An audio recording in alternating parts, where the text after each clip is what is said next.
37th question ಇಲ್ಲಿ ಏನ್ ಕೊಟ್ಟಿದ್ದಾರೆ ನೋಡ್ರಿ. A tower and A building standing vertically on A level ground. Okay, so diagram ಅವರೇ ಕೊಟ್ಟಿದ್ದಾರೆ. ಇದು ಬಂದ್ಬಿಟ್ಟು ಟವರ್, ಇದು ಬಂದ್ಬಿಟ್ಟು ಬಿಲ್ಡಿಂಗ್. ಓಕೆ, ಇವರಿಬ್ರು ಸ್ಟ್ರೈಟ್ ಆಗಿ ನಿಂತಿದ್ದಾರೆ. ಓಕೆ, ಇಲ್ಲಿ ಗ್ರೌಂಡ್ ಮೇಲೆ. ಆಮೇಲೆ from the foot of the tower the angle of elevation to a window of the building which is 20 metre above the ground is 30 degree as shown in the figure. ಈಗ ಅರ್ಥ ಮಾಡ್ಕೊಳ್ರಿ, angle of elevation ಅಂದ್ರೆ ಕೆಳಗಡೆಯಿಂದ ಮೇಲೆ ನೋಡಿದ್ರೆ angle of elevation, ಕೆಳಗಡೆಯಿಂದ ಮೇಲೆ. ಅವ್ರಿಗೆ ಕೊಟ್ಟಿರೋದು ನೋಡ್ರಿ, ಎಲ್ಲಿಂದ ಎಲ್ಲಿಗೆ ನೋಡ್ತಾ ಇದ್ದಾರೆ. From the foot of the tower, ಇದು tower foot. Okay, foot of the tower ಇಂದ ಎಲ್ಲಿಗೆ ನೋಡ್ತಾ ಇದ್ದಾರೆ, window of the building. Okay, ಅದು ಎಲ್ಲಿದೆ, which is 20 metre above the ground. Ground ಇಂದ 20 ಮೀಟರ್ ಮೇಲೆ ಇರೋದು ವಿಂಡೋ, ಅಂದ್ರೆ ಈ ಇದೆಲ್ಲ ಇದು ವಿಂಡೋ. ಈಗ ಫುಟ್ ಟವರ್ ಇಂದ, ಓಕೆ, ಟವರ್ ಫುಟ್ ಇಂದ ಅವ್ರು ಏನ್ ಮಾಡ್ತಾ ಇದಾರೆ, ಈ ವಿಂಡೋ ನೋಡ್ತಾ ಇದ್ದಾರೆ. ಓಕೆ, ಅದ್ರ ಆಂಗಲ್ ಆಫ್ ಎಲಿವೇಶನ್ ಎಷ್ಟಿದೆ ಅಂತೆ, 30 ಡಿಗ್ರಿ ಅಂತ ಕೊಟ್ಟಿದ್ದಾರೆ. Okay, so foot of the tower to the window ಬಂದ್ಬಿಟ್ಟು 30 ಡಿಗ್ರಿ. ಓಕೆ, ಇದು ಗೊತ್ತಾಯ್ತು. ಆಮೇಲೆ ಏನ್ ಕೊಟ್ಟಿದ್ದಾರೆ, from the same window the angle of elevation to the top of the tower is 60 degree. ಇದೇ ವಿಂಡೋ ಇಂದ ನಾನು ಈ ಟವರ್ ಟಾಪ್ ನೋಡಿದ್ರೆ, ಟವರ್ ಟಾಪ್ ಬಂದ್ಬಿಟ್ಟು ಇಲ್ಲಿದೆ. ಸೊ ಈ ವಿಂಡೋ ಇಂದ ಟಾಪ್ ಆಫ್ ದ ಟವರ್ ನೋಡಿದ್ರೆ ಅದ್ರ ಆಂಗಲ್ ಎಷ್ಟಿದೆ ಅಂತೆ, 60 ಡಿಗ್ರಿ ಇದೆ ಅಂತ ಕೊಟ್ಟಿದ್ದಾನೆ. ಓಕೆ, ನೆಕ್ಸ್ಟ್ ಏನ್ ಕೊಟ್ಟಿದ್ದಾನೆ, from the top of the building the angle of depression up to the foot of the tower is 45. So ಈಗ ಕೊಟ್ಟದ್ ನೋಡ್ರಿ ನಿಮಗೆ. ಈಗ ಆಂಗಲ್ ಆಫ್ ಡಿಪ್ರೆಷನ್ ಅಂದ್ರೆ ಗೊತ್ತಾಗಬೇಕು. ಆಂಗಲ್ ಆಫ್ ಡಿಪ್ರೆಷನ್ ಅಂದ್ರೆ, ಓಕೆ, ಮೇಲಿಂದ ಕೆಳಗಡೆ ನೋಡಿದ್ರೆ angle of depression. Okay, so ಕೆಳಗಿಂದ ಮೇಲೆ ನೋಡಿದ್ರೆ ಎಲಿವೇಶನ್, ಮೇಲಿಂದ ಕೆಳಗಡೆ ನೋಡಿದ್ರೆ ಡಿಪ್ರೆಷನ್. ಈಗ ಅವ್ರು ಏನ್ ಮಾಡ್ತಾ ಇದಾರೆ, from the top of the building, ಇದು ಟಾಪ್ ಆಫ್ ದ ಬಿಲ್ಡಿಂಗ್ ಇಂದ, ಓಕೆ, ನಾನು ಇದು ನಾರ್ಮಲ್ ಆಗಿ ಸ್ಟ್ರೇಟ್ ಲೈನ್. ಓಕೆ, ಸೊ ಈ ಟಾಪ್ ಆಫ್ ದ ಬಿಲ್ಡಿಂಗ್ ಇಂದ ಅವ್ನು ಏನ್ ಮಾಡ್ತಾ ಇದ್ದಾನೆ, ಈ ಫುಟ್ ಆಫ್ ದ ಟವರ್ ನೋಡ್ತಾ ಇದ್ದಾನೆ. So foot of the tower ನೋಡ್ತಾ ಇದ್ದಾನೆ, ಈ ಟಾಪ್ ಆಫ್ ದ ಬಿಲ್ಡಿಂಗ್ ನ.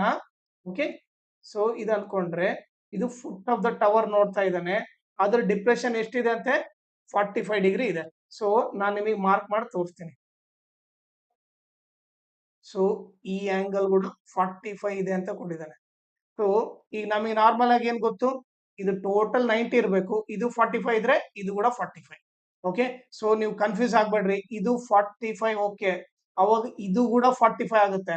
Okay, so depression, angle of depression ಅಂದ್ರೆ ಇದು ಕೊಟ್ಟಿರೋದು, ಇದು 45. ಅವಾಗ ಆಟೋಮೆಟಿಕ್ ಇದು ಕೂಡ ಏನು 45, ಯಾಕಂದ್ರೆ ಇವ್ರಿಬ್ರು ಸೇರಿದ್ರೆ ಎಷ್ಟಿರ್ಬೇಕು, 90 ಇರಬೇಕು. ಓಕೆ, ನಿಮಗೆ ಕನ್ಫ್ಯೂಸ್ ಮಾಡಕ್ಕೆ ಅವ್ನು ಇಲ್ಲಿ 45 ಅಂತ ಕೊಟ್ಟಿದ್ದಾನೆ. ಇದೊಂದು 45 ಇದೆ ಕರೆಕ್ಟ್, ಬಟ್ ಇದರಿಂದ ಯೂಸ್ ಇಲ್ಲ. ಆಂಗಲ್ ಆಫ್ ಡಿಪ್ರೆಷನ್ ಅಂದ್ರೆ ನೀವು ಇಲ್ಲಿ ತಗೋಬೇಕು. ಇದು ನಾನು ಬರ್ಕೊಂಡಿರೋದು 45. ಓಕೆ, ಇದು ಕೊಟ್ಟಿರೋದು. ಓಕೆನಾ, ಸೊ ಆಂಗಲ್ ಆಫ್ ಡಿಪ್ರೆಷನ್ ಬಂದ್ಬಿಟ್ಟು 45 ಡಿಗ್ರಿ. ಓಕೆನಾ, ಈಗ ಅವ್ನು ನಮಗೆ ಏನೇನ್ ಕೇಳ್ತಾ ಇದ್ದಾರೆ ನೋಡ್ರಿ. Find the distance between the tower and the building. Okay, tower, ಇದು ಟವರ್. ಓಕೆ, ಇದು ಬಿಲ್ಡಿಂಗ್. ಇವರಿಬ್ಬರು ಮತ್ತೆ ಡಿಸ್ಟೆನ್ಸ್ ಕಂಡಿಬೇಕು. ಅಂದ್ರೆ ನಾನು ಫಸ್ಟ್ ಏನ್ ಕಂಡಿಬೇಕು, AD ಕಂಡಿಡ್ಬೇಕು. ಆಮೇಲೆ height of the tower, height of the tower ಏನು, BA ಕಂಡಿಡಿಬೇಕು. ಆಮೇಲೆ height of the building, height of the building nothing but CD ಕಂಡಿಡಿಬೇಕು.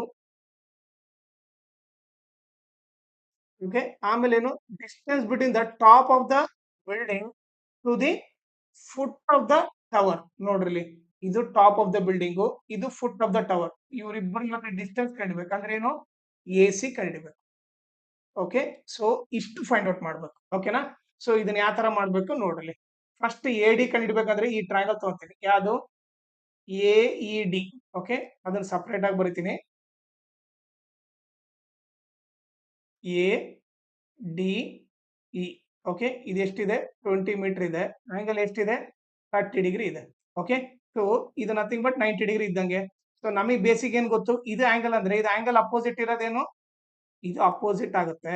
ಆಮೇಲೆ 90 ಡಿಗ್ರಿ ಅಪೋಸಿಟ್ ಇರೋದು ಯಾವಾಗ್ಲೂ ಹೈಪೋಟೆನಸ್ ಆಗುತ್ತೆ, ಉಳಿದಿದ್ದೇನು ಅಡ್ಜಸೆಂಟ್. ಓಕೆ, ಈಗ ನೀವು ನೋಡಿದ್ರೆ ನನಗೇನು, ಈಗ ಇಲ್ಲಿ ಆಂಗಲ್ 30 ಇದೆ. ಓಕೆ, ಸೊ ನನಗೆ ಇವಾಗ ಏನು, ಇದು ಬಂದ್ಬಿಟ್ಟು ಟ್ರಯಾಂಗಲ್ ಬಂದ್ಬಿಟ್ಟು ಇದು A ಇದೆ, ಇಲ್ಲಿ E ಇದೆ. ಓಕೆ, ಸೊ ಮಿಸ್ಟೇಕ್ ಆಗಿದೆ ಇಲ್ಲಿ, ನಾನು ಟ್ರಯಾಂಗಲ್ ತಗೊಂಡಿರೋದು ಇದು EDA. ಓಕೆ, ಸೊ ಈ ಟ್ರಯಾಂಗಲ್ ತಗೊಂಡಿದ್ದೀನಿ. ಈಗ ನೋಡ್ರಿ, ಇದು 20 ಇದೆ. ಓಕೆ, ಸೊ ಇದು ಅಡ್ಜಸೆಂಟ್ ಆಯ್ತು. ಈಗ ನೀವು ನೋಡಿದ್ರೆ, ಈಗ ನನಗೆ ಏನ್ ಬೇಕು, ಎ ಡಿ ಬೇಕು, ಬಟ್ ಇ ಡಿ ಗೊತ್ತು ಅಂದ್ರೆ ನನಗೆ ಅಪೋಸಿಟ್ ಗೊತ್ತು, ಅಡ್ಜಸೆಂಟ್ ಬೇಕು. ಯಾವ ಫಾರ್ಮುಲಾ ಅಪ್ಲೈ ಮಾಡಬೇಕು, ಟ್ಯಾನ್ ಟೀಟಾ ಅಪ್ಲೈ ಮಾಡಬೇಕು. Tan theta is equal nothing bit opposite by adjacent. Okay, ಇದು ಫಾರ್ಮುಲಾ. ಈಗ ಹೇಳ್ರಿ ಟ್ಯಾನ್ ಟೀಟಾ ಇದ್ದಲ್ಲಿ 30 ಬರಿತೀನಿ, ಅಪೋಸಿಟ್ ವ್ಯಾಲ್ಯೂ ಏನಿದೆ 20 ಇದೆ, ಅಡ್ಜಸೆಂಟ್ ಬಂದ್ಬಿಟ್ಟೇನು ಎ ಡಿ. ಓಕೆ, ಇವಾಗ tan 30 ವ್ಯಾಲ್ಯೂ ಏನು 1/√3 is equal to 20 divided by A D. Okay, so ಇದನ್ನ ಕ್ರಾಸ್ ಮಲ್ಟಿಪ್ಲೈ ಮಾಡಿದ್ರೆ 1 into A D is equal to 20 into √3 ಆಗುತ್ತೆ. A D is equal to ಏನಾಯ್ತು 20√3 metre ಬರುತ್ತೆ.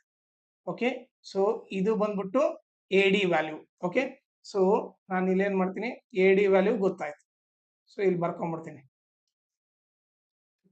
ಎ ಡಿ ವ್ಯಾಲ್ಯೂ ಏನು 20√3 metre. So nothing but ಏನು, distance between the tower and the building ಬಂದ್ಬಿಟ್ಟು, tower ಮತ್ತೆ building ಬಂದ್ಬಿಟ್ಟು ಇವರಿಬ್ಬರ ಮಧ್ಯೆ ಡಿಸ್ಟೆನ್ಸ್ ಗೊತ್ತಾಯ್ತು. ಎಷ್ಟು, 20√3 ಮೀಟರ್ ಅಂತ ಗೊತ್ತಾಯ್ತು. ಓಕೆ, ಈಗ ನೆಕ್ಸ್ಟ್ ನೋಡ್ರಿ, ಈಗ ಎ ಡಿ, ಈಗ ನೀವು ನೋಡ್ರಿ ಇದು ರೆಕ್ಟಾಂಗಲ್ ಇದೆ ತಾನೆ, ಇದು ರೆಕ್ಟಾಂಗಲ್ ಇದೆ ಅಂದ್ರೆ ಎ ಡಿ ಎಷ್ಟಿರ್ತತೋ ಎಫ್ ಇ ಕೂಡ ಅಷ್ಟೇ ಇರುತ್ತೆ. ಸೊ ಈಗ ನಾನೇನ್ ಬರಿಬಹುದಂದ್ರೆ A D is equal to F E is equal to 20√3 ಅಂತ ಬರಿಬಹುದು. ಓಕೆ, ಸೊ ಈಗ ನಾನೇನ್ ಮಾಡ್ತೀನಿ, ಇದಿಷ್ಟು ಅರೇಂಜ್ ಮಾಡ್ಬಿಡ್ತೀನಿ.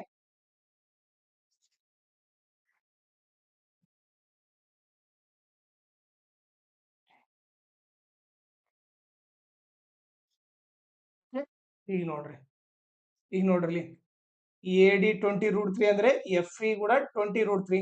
ನಾನು ಈ ಟ್ರಯಾಂಗಲ್ ತಗೊಂತೀನಿ, ಯಾವುದು ಎಫ್ ಬಿ ಇ. ಓಕೆ, ಇಲ್ಲಿ ಬರಿತೀನಿ F B E. Okay, so ಇಲ್ಲಿ ಆಂಗಲ್ ಎಷ್ಟಿದೆ 60 ಡಿಗ್ರಿ ಇದೆ. ಓಕೆ, ಸೊ ಈಗ ಎಫ್ ಇ ವ್ಯಾಲ್ಯೂ ಗೊತ್ತು, ಎಷ್ಟು 20√3. Okay, so A D value F E value same. Okay, ಈಗ ನೀವು ನೋಡಿದ್ರೆ ಇದು ಆಂಗಲ್ ಅಂದ್ರೆ ಆಂಗಲ್ ಅಪೋಸಿಟ್ ಇರೋದು ಯಾವಾಗಲೂ ಅಪೋಸಿಟ್ ಆಗುತ್ತೆ. ಇದು ಅಪೋಸಿಟ್ 90 ಡಿಗ್ರಿ ಅಪೋಸಿಟ್ ಇರೋದು ಏನಾಗುತ್ತೆ, ಹೈಪೋಟೆನಸ್ ಆಗುತ್ತೆ. ಇನ್ನು ಉಳಿದಿದ್ದೇನು ಅಡ್ಜಸೆಂಟ್ ಆಗುತ್ತೆ. ಓಕೆ, ಈಗ ನನಗೇನ್ ಬೇಕು, ಈ ಬಿ ಎಫ್ ಬೇಕು. ಓಕೆ, ಅಂದ್ರೆ ನಥಿಂಗ್ ಬಟ್ ಅಪೋಸಿಟ್ ಬೇಕು, ಅಡ್ಜಸೆಂಟ್ ಗೊತ್ತು. ಓಕೆ, ನನಗೆ ಇದು ಹೈಪೋಟೆನಸ್ ಬೇಕಿಲ್ಲ. ಸೊ ಈಗ ನಥಿಂಗ್ ಬಟ್ ಏನು, ಯಾವ ಫಾರ್ಮುಲಾ, ಅಪೋಸಿಟ್ ಅಡ್ಜಸೆಂಟ್ ಇರೋ ಫಾರ್ಮುಲಾ ಏನು, ಟ್ಯಾನ್ ಟೀಟಾ. ಸೊ ಅದನ್ನ ಬರಿತೀನಿ ಇಲ್ಲಿ, tan theta is equal to opposite by adjacent. ಈಗ ಹೇಳ್ರಿ, ಟ್ಯಾನ್ ಟೀಟಾ ವ್ಯಾಲ್ಯೂ ಏನಿದೆ ನೋಡ್ರಿ, ಟೀಟಾ ವ್ಯಾಲ್ಯೂ 60 ಇದೆ, ಅಪೋಸಿಟ್ ಬಂದ್ಬಿಟ್ಟು ಏನಿದೆ ಬಿ ಎಫ್ ಇದೆ, ಅಡ್ಜಸೆಂಟ್ ಬಂದ್ಬಿಟ್ಟು 20√3 ಇದೆ. ಓಕೆ, ಇಲ್ಲಿ ಬರ್ಕೊಂತೀನಿ. ಈಗ ಟ್ಯಾನ್ 60 ವ್ಯಾಲ್ಯೂ ಏನು, ಟ್ಯಾನ್ 60 ವ್ಯಾಲ್ಯೂ ಬಂದ್ಬಿಟ್ಟು √3. ಹೌದಾ, so is equal to B F by 20√3. So ಇದೇನಾಗುತ್ತೆ, ಇಲ್ಲಿ ಏನಿಲ್ಲ ಅಂದ್ರೆ 1 ಕ್ರಾಸ್ ಮಲ್ಟಿಪ್ಲೈ ಮಾಡಿದ್ರೆ ಏನಾಗುತ್ತೆ, 1 into B F is equal to 20√3 into √3 ಆಗುತ್ತೆ. 1 ಇಂಟು ಬಿ ಎಫ್ ಆಗುತ್ತೆ. ಓಕೆ, 20√3 ಇಂಟು √3 ಏನಾಗುತ್ತೆ, ನಿಮ್ಗೆ ಏನ್ ಗೊತ್ತಿರಬೇಕು, √3 ಇಂಟು √3 ಅಂದ್ರೆ ನಥಿಂಗ್ ಬಟ್ √3 ಹೋಲ್ ಸ್ಕ್ವೇರ್ ಆಗುತ್ತೆ. ಸ್ಕ್ವೇರ್ ರೂಟ್ ಕ್ಯಾನ್ಸಲ್ ಆಗಿ 3 ಬರುತ್ತೆ. √3 ಇಂಟು √3 ಏನು 3, 23 ಎಷ್ಟು 60 ಮೀಟರ್ ಆಗುತ್ತೆ. ಇದು ಬಂದ್ಬಿಟ್ಟು ಪಿ ಎಫ್. ಓಕೆ, ಸೊ ಈಗ ನನಗೇನು ಬಿ ಎಫ್ ವ್ಯಾಲ್ಯೂ ಗೊತ್ತಾಯ್ತು. ಓಕೆ, ಎಷ್ಟು 60 ಅಂತ ಗೊತ್ತಾಯ್ತು, ಅದನ್ನ ಇಲ್ಲಿ ಬರ್ಕೊಂತೀನಿ. ಬಿ ಎಫ್ ಬಂದ್ಬಿಟ್ಟು 60 ಮೀಟರ್ ಅಂತ ಗೊತ್ತಾಯ್ತು. ಓಕೆ, ಸೊ ಈಗ ನಾನೇನ್ ಮಾಡ್ತೀನಿ, ಇದಿಷ್ಟು ಎರೇಸ್ ಮಾಡ್ಬಿಡ್ತೀನಿ.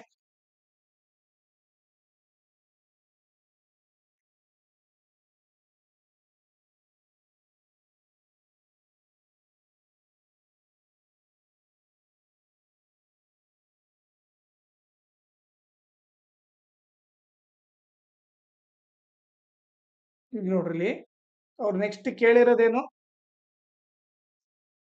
Height of the tower. Okay, so height of the tower ಅಂದ್ರೆ ನಥಿಂಗ್ ಬಟ್ ಏನು ಬಿ ಎ ಕಂಡಿಡ್ಬೇಕು. ಹೌದಾ, ಸೊ ಈಗ ನೀವ್ ಹೇಳ್ರಿ ಬಿ ಎನ್ ಏನಂತ ಬರಿಬೋದು, ಬಿ ಎನ ನಾನು B F plus F A ಅಂತ ಬರಿಬೋದು.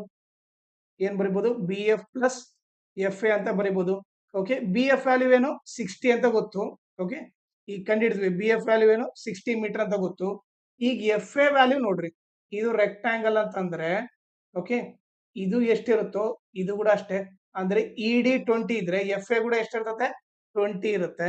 ಓಕೆ, ಸೊ 60 + 20 ಏನು 80 ಮೀಟರ್ ಆಯ್ತು. ಇದು ಬಂದ್ಬಿಟ್ಟು BA ವ್ಯಾಲ್ಯೂ, ಇದು ಬಂದ್ಬಿಟ್ಟು height of the tower. Okay, so ಇಲ್ಲಿ ಬರ್ದ್ಬಿಡ್ತೀನಿ. BA ವ್ಯಾಲ್ಯೂ ಬಂದ್ಬಿಟ್ಟು ಹೈಟ್ ಆಫ್ ದ ಟವರ್ ಬಂದ್ಬಿಟ್ಟು 80 ಮೀಟರ್. ಇದು ಕೂಡ ಗೊತ್ತಾಯ್ತು. ಓಕೆ, ಈಗ ನೆಕ್ಸ್ಟ್ ಇದನ್ನ ಅರೇಂಜ್ ಮಾಡ್ಬಿಡ್ತೀನಿ ಇವಾಗ.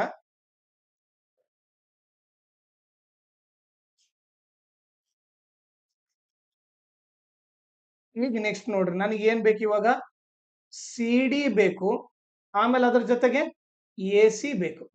ಓಕೆ, ನಾನು ದೊಡ್ಡ ಟ್ರಯಾಂಗಲ್ ತಗೊಂತೇನೆ ಇವಾಗ.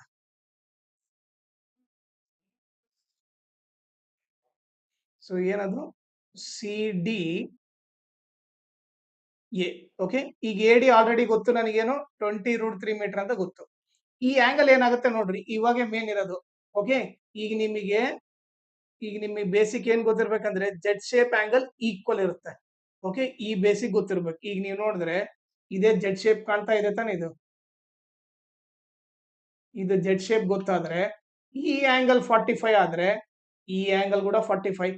ಓಕೆ, ಸೊ ಬೇಸಿಕ್ ಏನು, ಎರಡು ಲೈನ್ ಪ್ಯಾರಲಲ್ ಇದ್ದಾಗ ಜೆಡ್ ಶೇಪ್ ಆಂಗಲ್ ಈಕ್ವಲ್. ಇದನ್ನ ಏನಂತ ಕರಿತೀವಿ ಆಲ್ಟರ್ನೇಟ್ ಇಂಟೀರಿಯರ್ ಆಂಗಲ್ಸ್. ಸೊ ಈಗ ನೀವು ನೋಡಿದ್ರೆ ಇದು 45 ಇದೆ ಅಂದ್ರೆ ಇದು ಜೆಡ್ ಬರೆದ್ರೆ ಇದು 45 ಇದ್ರೆ ಇದು ಕೂಡ 45 ಇರುತ್ತೆ. ಸೊ ನಾನು ಆಂಗಲ್ ಎ ಹತ್ರ ಏನ್ ಬರಿಬೇಕು ಇಲ್ಲಿ 45 ಡಿಗ್ರಿ ಅಂತ ಬರಿಬೇಕು. ಓಕೆ, ಸೊ ನಾನು ಏನ್ ಮಾಡ್ತೀನಿ ಇದನ್ನ ಅರೇಂಜ್ ಮಾಡ್ಬಿಡ್ತೀನಿ. ಈಗ ಹೇಳ್ರಿ, ಆಂಗಲ್ ಗೊತ್ತಾಯ್ತು. ಆಂಗಲ್ ಅಪೋಸಿಟ್ ಇರೋದೇನು, ಅಪೋಸಿಟ್ ಇದು 90 ಡಿಗ್ರಿ ಆಗುತ್ತೆ. ಈ 90 ಡಿಗ್ರಿ ಅಪೋಸಿಟ್ ಇರೋದು ಏನಾಗುತ್ತೆ ಹೈಪೋಟೆನ್ಸ್ ಆಗುತ್ತೆ. ಉಳಿದಿದ್ದೇನು ಅಡ್ಜಸೆಂಟ್.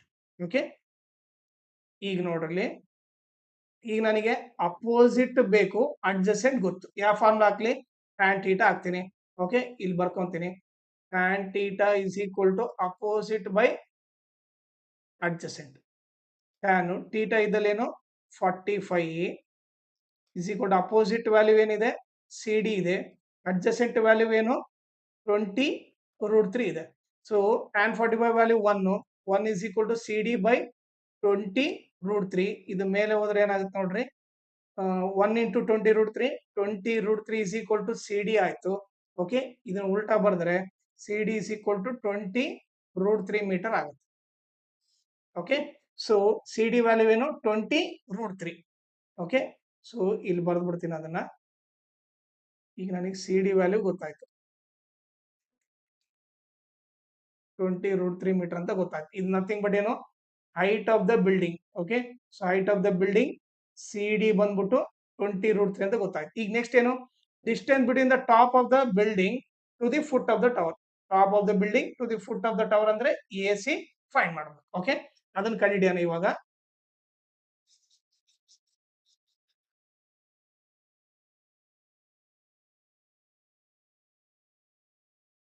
ಈಗ ನೋಡ್ರಿ, ಈಗ ನನಗೇನ್ ಗೊತ್ತು ಅಡ್ಜಸೆಂಟ್ ಗೊತ್ತು. ಓಕೆ, ಹೈಪೋಟೆನ್ಸ್ ಬೇಕು. ಸೊ ಅಡ್ಜಸೆಂಟ್ ಹೈಪೋಟೆನ್ಸ್ ಗೆ ಇರೋ ಫಾರ್ಮುಲಾ ಏನು, ಈಗ ನೀವು ನೋಡಿ ಅಡ್ಜಸೆಂಟ್ ಹೈಪೋಟೆನ್ಸ್ ಫಾರ್ಮುಲಾ ಇರೋದು cos theta. Cos theta is equal to adjacent by hypotenuse. ಈಗ ಕಾಸ್ ಥೀಟಾ ಬಂದ್ಬಿಟ್ಟು 45, ಅಡ್ಜಸೆಂಟ್ ಬಂದ್ಬಿಟ್ಟು ಏನಿದೆ 20√3 ಇದೆ.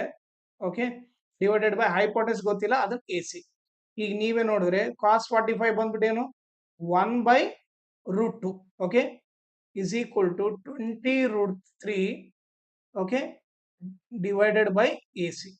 ಸೊ ಇದನ್ನ ಕ್ರಾಸ್ ಮಲ್ಟಿಪ್ಲೈ ಮಾಡಿದ್ರೆ AC is equal to 20√3 into √2 ಬರುತ್ತೆ. So nothing but AC is equal to 20√3 into √2 √6 ಆಗುತ್ತೆ. So 20√6 metre. ಓಕೆ, ಸೊ ಇಲ್ಲಿ ಬರ್ದ್ಬಿಡ್ತೀನಿ. ಸೊ AC ಬಂದ್ಬಿಟ್ಟು 20√6 ಮೀಟರ್ ಆಗುತ್ತೆ. ಓಕೆ, ಸೊ 4 ಫೈಂಡ್ ಮಾಡಬೇಕಾಗಿತ್ತು, ಅವು 4 ನಾನು ಫೈಂಡ್ ಮಾಡಿದ್ದೀನಿ. ಓಕೆ, ಕ್ಲಾಸ್ 10th ಗೆ ಒಂದು ವಾಟ್ಸಪ್ ಗ್ರೂಪ್ ಕ್ರಿಯೇಟ್ ಮಾಡ್ತಾ ಇದ್ದೀವಿ. ಅದ್ರಲ್ಲಿ ನಾವ್ ಏನ್ ಮಾಡ್ತೀವಿ ಅಂದ್ರೆ ಮ್ಯಾಥ್ಸ್ ಅಂಡ್ ಸೈನ್ಸ್ ರಿವಿಷನ್ ಹೇಳ್ಕೊಡ್ತೀವಿ. Okay, each and every lesson ನೀಟಾಗಿ ಎಕ್ಸ್ಪ್ಲೈನ್ ಮಾಡ್ಬಿಟ್ಟು ಅದನ್ನ ರಿವೈಸ್ ಮಾಡ್ತೀವಿ. ಆಮೇಲೆ ಅದರಲ್ಲಿ ಎಲ್ಲಾ ಮಾಡಲ್ ಕ್ವಶನ್ ಪೇಪರ್ ಸಾಲ್ವ್ ಮಾಡ್ತೀವಿ. ಅದ್ರ ಜೊತೆಗೆ lesson based assessment each and every lesson ಮಾಡುತ್ತೆ. ಆಮೇಲೆ ಪ್ರೀವಿಯಸ್ ಇಯರ್ ಕ್ವಶನ್ ಪೇಪರ್ದು ಎಲ್ಲಾ ಪ್ರಾಬ್ಲಮ್ ಸಾಲ್ವ್ ಮಾಡುತ್ತೆ. ಆಮೇಲೆ ಇಂಪಾರ್ಟೆಂಟ್ PDF ಎಲ್ಲ ಏನು ಆ ವಾಟ್ಸಪ್ ಅಲ್ಲಿ ಕಳ್ಸುತ್ತೆ. ಸೊ ಅದಕ್ಕೋಸ್ಕರ ಈ ನಂಬರ್ಗೆ ನೀವು ವಾಟ್ಸಪ್ ಮಾಡ್ರಿ. ನಾನೇ ನಿಮಗೆ ಕಾಲ್ ಮಾಡ್ಬಿಟ್ಟು ಆ ಪ್ರೊಸೀಜರ್ ಎಕ್ಸ್ಪ್ಲೇನ್ ಮಾಡ್ತೀನಿ. ಆಮೇಲೆ ನಿಮ್ಗೆ ಇಷ್ಟ ಆದ್ರೆ ಈ ವಾಟ್ಸಪ್ ಗ್ರೂಪ್ಗೆ ಜಾಯ್ನ್ ಆಗ್ರಿ. ಇಲ್ಲಾಂದ್ರೆ ನಿಮ್ ಇಷ್ಟ. ಬಟ್ ಈ ನಂಬರಿಗೆ ಮಾತ್ರ ನೀವು ವಾಟ್ಸಪ್ ಮಾಡಿ. ಓಕೆ. ಆಮೇಲೆ ನನ್ನ ಚಾನೆಲ್ ನ ಮ್ಯಾಕ್ಸಿಮಮ್ ಶೇರ್ ಮಾಡ್ರಿ. ಸೊ ದಟ್ ಎಕ್ಸಾಮ್ ಟೈಮ್ ಅಲ್ಲಿ ಎಲ್ಲರಿಗೂ ಹೆಲ್ಪ್ ಆಗುತ್ತೆ. ಆಮೇಲೆ ಈ ವಿಡಿಯೋ ಡಿಸ್ಕ್ರಿಪ್ಷನ್ ಅಲ್ಲಿ ನಾನು Instagram channel link, Telegram channel link, ಆಮೇಲೆ ಮ್ಯಾಥ್ಸ್ ಮಾಡೆಲ್ ಪೇಪರ್ದು ಸೆಟ್ 2ದು ಎಲ್ಲಾ ಪ್ರಾಬ್ಲಮ್ ಸಾಲ್ವ್ ಮಾಡ್ಬಿಟ್ಟು ಆ ಪ್ಲೇ ಲಿಸ್ಟ್ ಲಿಂಕ್ ನ ಈ ವಿಡಿಯೋ ಡಿಸ್ಕ್ರಿಪ್ಷನ್ ಅಲ್ಲಿ ಹಾಕಿರ್ತೀನಿ. ಅದನ್ನ ನೀವು ರೆಫರ್ ಮಾಡಿ.